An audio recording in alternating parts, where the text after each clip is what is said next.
Welcome to Good Chats. I'm your host, Jenny Landon, and we're here to have real conversations about the struggles we face and what it takes to live a life we love. Today, I have the honor of welcoming Ben Lum on the show. Before we get started, I want to advise our audience that while we will adhere to safe messaging guidelines and avoid graphic details, we will be discussing topics of a sensitive nature that involve neglect, abuse, and domestic assault. Our intention is to safely share experiences while focusing on the lessons learned. Ben, I am so excited to have you here today. Thank you for joining us. Thank you. I'm honored to be here. Thank you. So before we dive into your story, which I just think is incredibly powerful, first let me let the audience know that I met Ben through our last guest, Carrie Menke. Mm-hmm. You two are dating. Here we are. And through the process of interviewing Carrie, I learned of your powerful, powerful story. And I knew that we had to have you on so that you can send a message out to all of those who are in similar situations. But before we go there, I'm going to ask you, we're going to play the same game I played with Carrie, which is just to let the audience know a little bit more about you, Ben, versus Ben, the person who has gone through trauma and come back to help others. Absolutely. All right.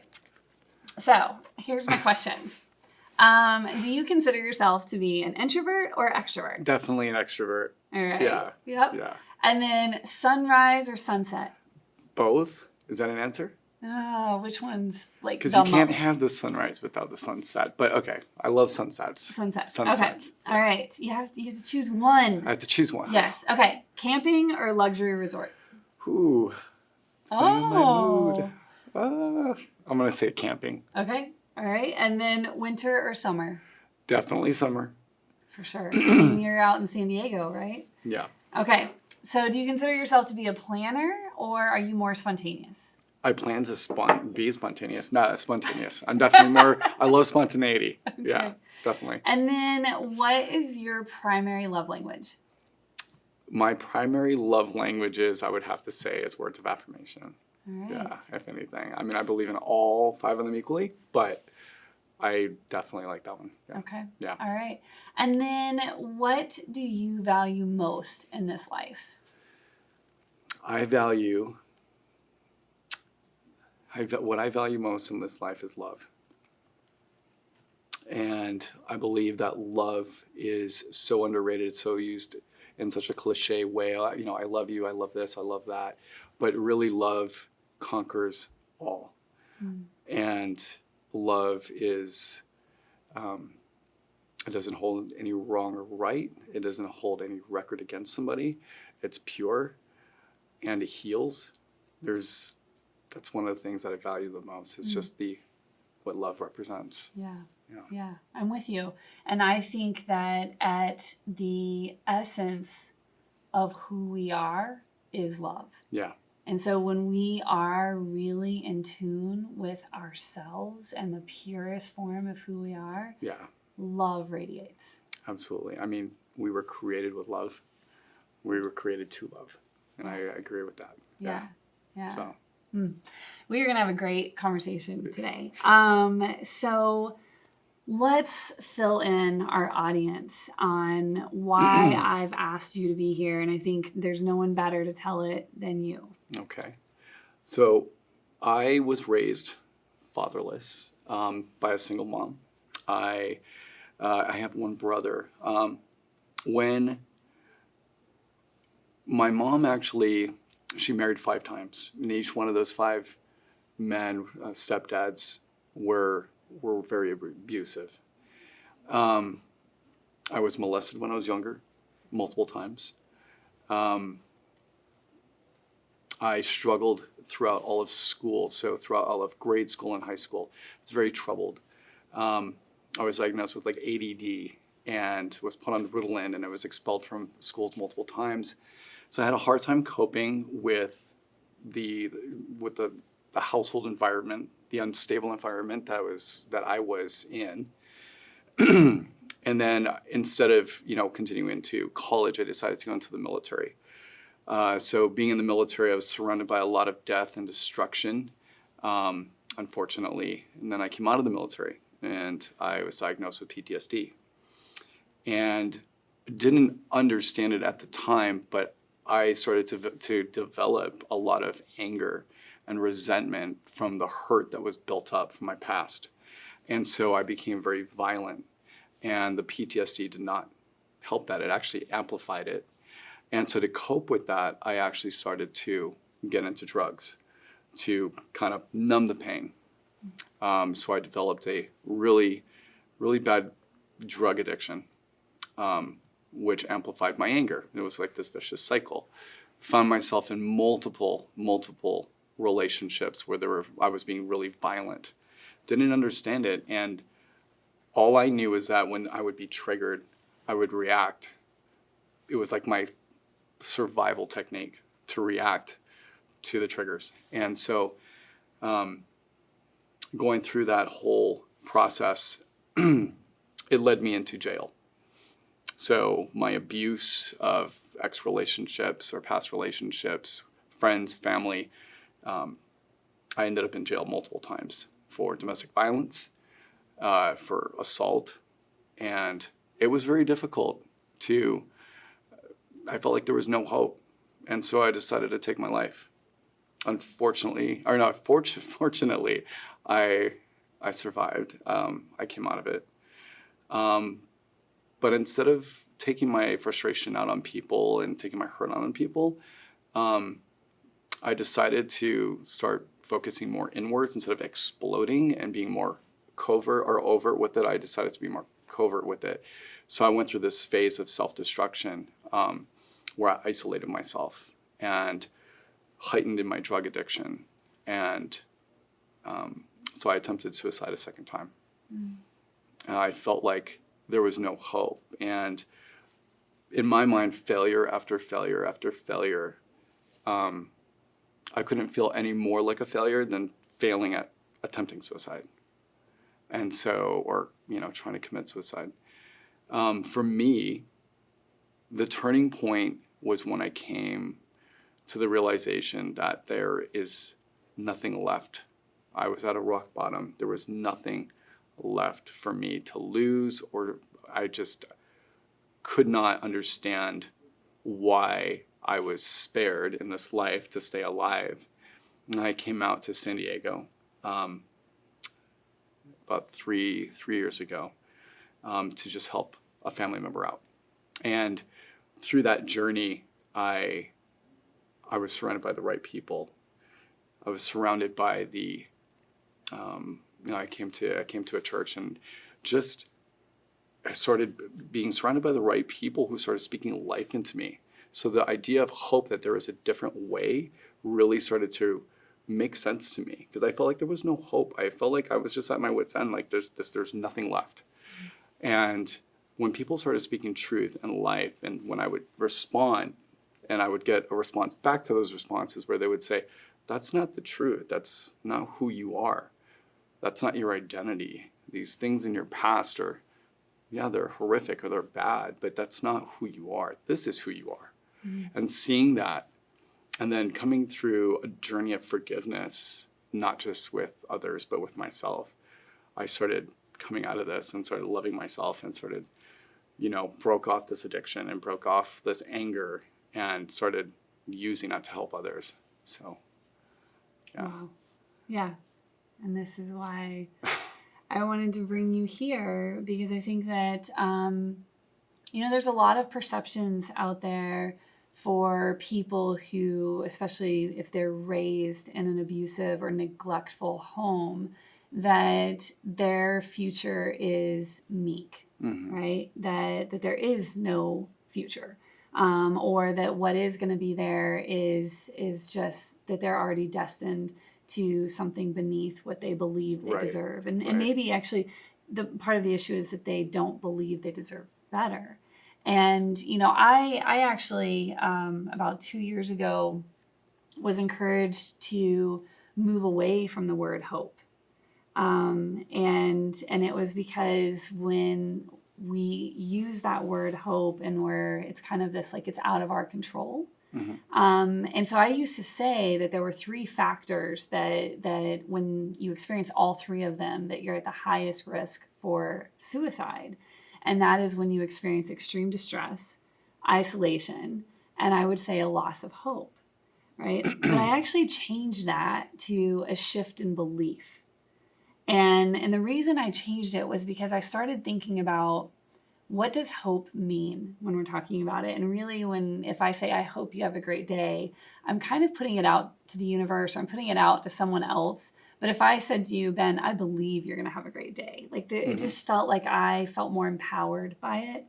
And this idea that the shift in belief was that when you were born, as you said, we were born out of love and we were born to love. Somewhere along the way, your belief system shifted and it became unworthy. And part of that is that does go against the true essence of who we are, which only makes us feel worse because we're not living our pure and true essence. And so it's this, shift in belief is to believe it's never going to get better, that I am a burden on others. Right? That I have no purpose, that these people would be better off without me. Right? Absolutely. So for you to transform, as the people who came into your life said, but this is not true. These events that happen, this is not your truth. Right?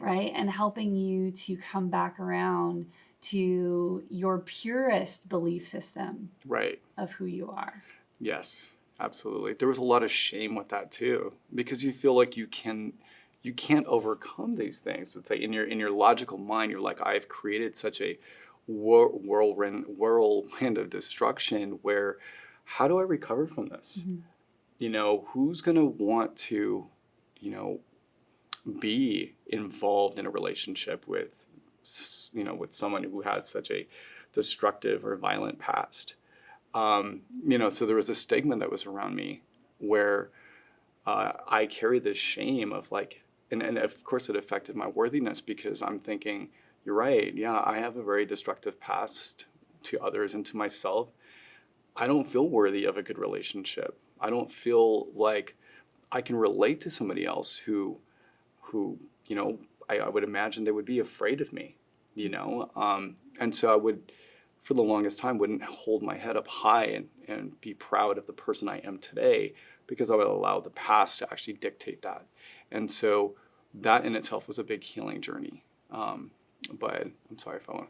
No, you're great. No, and what would you say, if you could pinpoint some steps, right? Because I think it can be frustrating for people, and I've been in this position where I know I want to be healthy. Yeah. I know I want to radiate love and joy. Yeah. But in this moment, I feel depleted. I feel unworthy. I feel like anything I try to do, I'm going to fail. So what helped you to go from the mindset of unworthiness and destructive past that is defining me? What steps would you say actually helped you to make that transition to where you are today? A big one for me started with admitting and being to actually hear myself say these things that I experience out loud. Taking responsibility was a big one. Taking responsibility, as shameful as some of these actions or choices that I made in my life were, from addiction to, violence. Knowing also that, I guess, the dynamic of why I reacted to these things, because I wasn't born this way. So for me, recognizing where this all came from and understanding that hurt people, can turn out to hurt other people. So that concept of understanding is I'm carrying a lot of hurt. And my reaction to how I deal when these hurts are triggered is to take it out on other people as a survival technique, as a protection technique. And so the transition for me was, it's okay to feel that hurt. It's okay. You're not alone. And so when I would share about the things that hurt me through vulnerability, I recognize that, oh my gosh, I'm releasing this. And I'm also not alone. And so when you start opening up about, being real with yourself and being real with other people about the real struggles that you're facing, there's a lot of other people in our world that can identify with that. Mm-hmm. And they're like, thank you for being vulnerable. Thank you for opening up and sharing about that event in your life, because I thought I was alone. And when you were asking me about purpose, when you start to see that it's kind of bringing out that in other people, and you can see that transformation happening, the fruit of that, just that vulnerability, or the admission of it, mm-hmm. people start to, they feel safer. They feel like, oh my gosh, there is hope. Oh my gosh, this guy's talking about his story. Mm-hmm. And he's not, it helps to get over that shame, because you realize, wait a minute, why am I shameful when I'm not alone? I definitely, I've got 2 daughters, and one of the things that has been most important to me to raise them is with accountability. Mm-hmm. Because I think that accountability is freedom.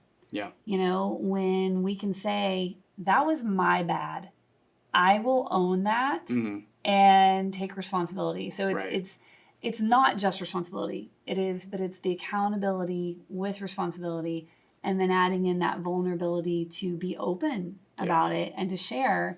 And I think it's not just freeing for me, it's freeing for them, right? So when we've had situations in our house where, I've lost my patience and I'm just like fuming, what I have found to be powerful, and I'll be curious if it's the same for you, is that acknowledging it, mm-hmm. like simply taking a step back and going, I need a minute. Yeah. I get composed.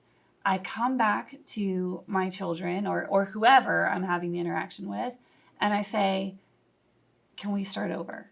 Right? That isn't who I want to be. I want to apologize for my behavior. And I never include a but. It's never like, but I was just really tired, or but you really just pushed my buttons, or do you understand my past? Do you understand my hurt? Right. Right? If we throw in that but, we just negated everything that we said before. Absolutely. So I try to be very intentional and owning when I have behaved in a way that doesn't honor who I want to be.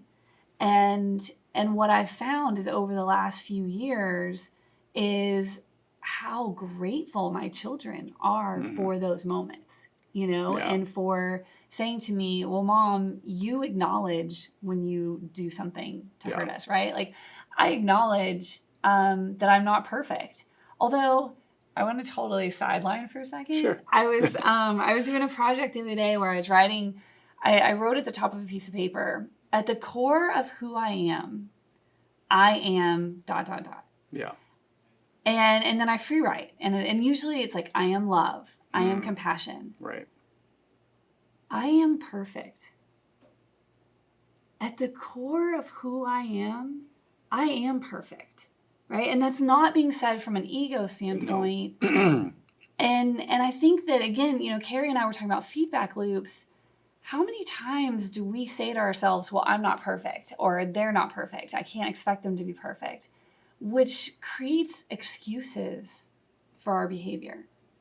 But if we really try to honor who we are at the core and then live up to that, knowing that we will make mistakes. Yeah. Right? Like, but I want to move away from saying I'm not perfect. Right. Right? Because we all are. We all are at the core. Right. It's a matter of accessing that and freeing it. But I do think that, mine, I'm talking about, arguments I've had. For you, these were really big. I mean, you went to jail. Yeah. How many times? Oh my gosh.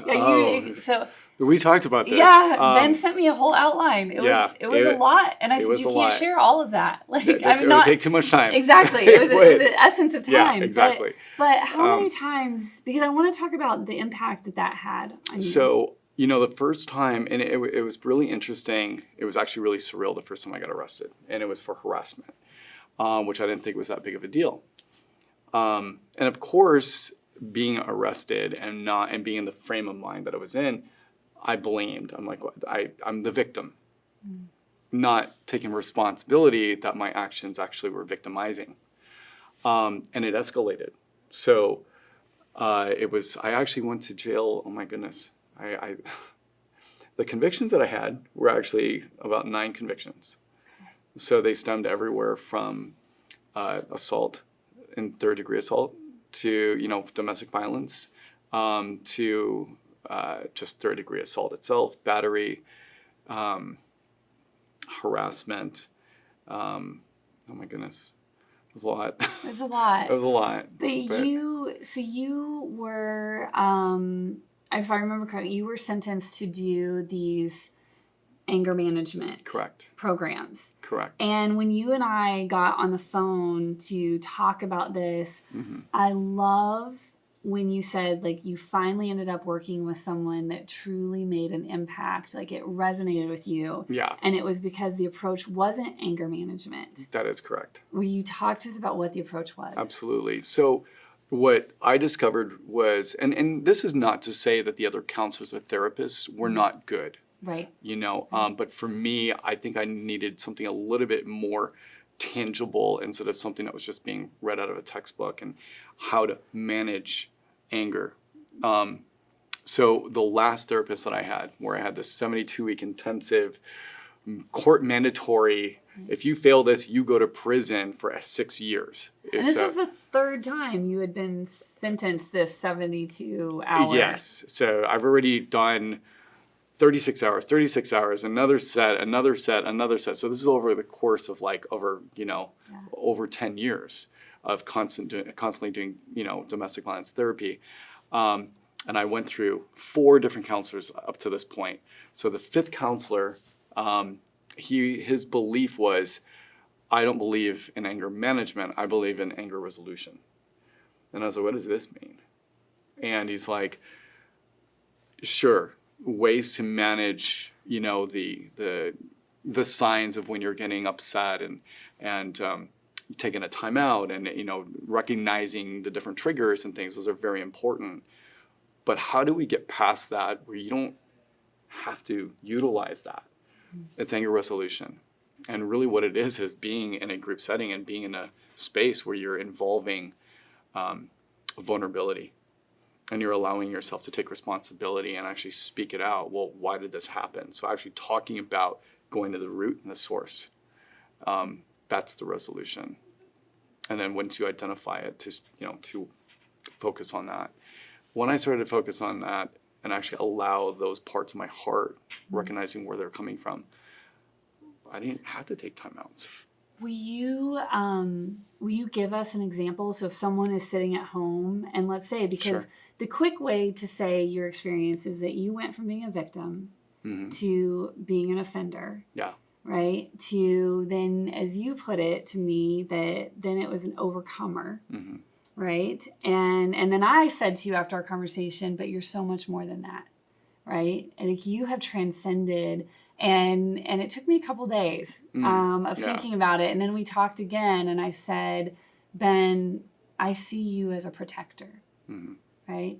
Which I think is one of the most honorable things that you could be, and to look at your life experiences and to be able to see your evolution and to know it's possible. Yeah. For someone who's at home, can you give an example of what anger resolution might look like, a specific example of how you worked through that? So maybe it'll resonate with them in a way that they could apply it to their lives. Absolutely. And, to kind of make this short, I would kind of have to do a quick comparison if that's okay. Absolutely. So in anger management, it would be recognizing, okay, I'm starting to get heated. I'm getting anxious and I'm getting, now what do I do to just take a break and remetabolize that, that adrenaline? But I'm white knuckling it. I'm still driving at the edge of my seat, if you will. because then I remetabolize it, but then I'm not recognizing at all where these issues are coming from. The difference with anger resolution is once I've allowed, in a sense, that protective shell around my heart because of being hurt, and allowing myself that vulnerability to like open up my heart to receive correction or to receive and just to acknowledge those things. Okay, so if somebody said something which now I'm kind of a little jolted by, where is that coming from? Is it something that was said to me in the past? Is that so? Now it's because I'm able to focus inward with that self-awareness that okay, I'm not trying to attack you or blame you. I need to look inward first because I know this is not about you. This is about myself. And so having that self-awareness and being okay, you know what? I think what's coming, and it allows me to search my heart and my mind. Even if I can't figure it out at that moment, I know it's something here. So that resolution, and part of this too is going to be a journey. It's never a one and done. And I think a lot of people also think that it's like, oh, this is a one and done. It's like, no, there's always going to be triggers, and it's okay. People think that, oh, he's got a trigger, he's damaged goods for life. No, we all have experienced some type of hurt or pain, but it's recognizing that and then bringing it to, that level of awareness where it's like, okay, where does this stem from? And I can get through this. And even what you just said, I think is really important, is that sometimes in the moment, let's say you're at work or you're in a setting that you don't have time to process it. Right. For you to be able to say, this triggered something in me that I need to work on or want to work on because I want to be my best self. Yeah. Is then setting aside time for that later. If in that moment you couldn't acknowledge it, is making sure that we are taking time regularly to evaluate, what did I experience today? Absolutely. What was the cause? How, did I like my response? Yeah. How could I handle it differently? Yeah. Yeah. Absolutely. I agree with that. And that comes with self-love and self-care. And that's really important. That's really, really important because you're not going to have that moment or the opportunity in that moment. You can be in Starbucks and somebody like does something offensive to you and you're just like triggered by it. And you're like, this is not the time. And I just want to get my coffee and like leave. Yeah. And it's okay. But to be able to have that opportunity, give yourself that grace that, yes, you recognize that, but you can process it later and it's okay. Yeah. So, But making sure you take the time. But making sure you're intentional process. about taking the time to process that. Right. So I know from past experiences I could talk to you forever, but we're running down on our time. So I want to finish with one last question, which is, with everything you've been through, what do you feel is the greatest lesson you've learned that's helped you to live a life you love? One of the greatest lessons for me is learning how to be vulnerable and not be ashamed. Because that shame can really, really, really hold you back, is breaking off the shame that's around my past. You can be a prisoner of shame. And so being vulnerable and just allowing yourself to be open, because if you're closed off because you're trying to protect yourself, you can't get rid of that shame and you can't receive that love. So vulnerability is what I've learned. Were there any steps or is there anything you're consciously aware of that helped you to open yourself up to vulnerability? And maybe it came in stages. It came in stages. I didn't just put it on blast, but it came in stages. It did. So the steps for me is just, I would say, start with being okay that you're not alone. So having that knowledge, like you're not alone, because a lot of times that vulnerability has to do with, I feel alone. So knowing the fact that you're not alone with whatever you're experiencing and that there are other people, and to not be afraid of being judged, not be afraid, take that first step in being vulnerable, because I believe that you will find that person or the community. This is why we're doing this. Right, exactly. So being vulnerable. Well, I appreciate you being here today, and we will have Ben back next week along with Carrie, where we will continue this conversation. But until next time, I encourage everyone to be good to yourselves and to those around you.